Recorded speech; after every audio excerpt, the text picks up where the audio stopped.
ভারতের পার্শ্ববর্তী দেশ চায়না চিরকালই নিজেদের উদ্ভট কর্মকাণ্ডের দ্বারা সারা বিশ্বকে চমকে দেওয়ার জন্য বিখ্যাত। এই চায়নারই এক নতুন আবিষ্কার ডার্ক ফ্যাক্টরি।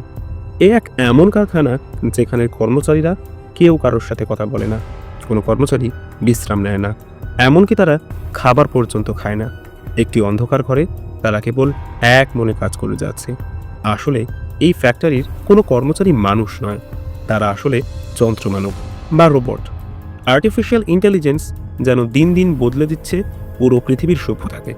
আর এসব ব্যাপারে চীন চিরকালই একটু এগিয়ে থাকে।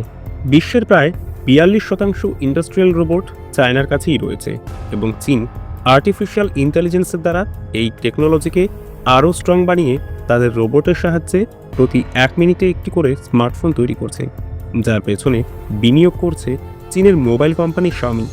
মনে হচ্ছে 2030 সালের মধ্যে বিশ্বের অধিকাংশ কোম্পানি এই রোবোটিক টেকনোলজির দ্বারাই নিজেদের কারখানার বেশিরভাগ কাজ করাবেন।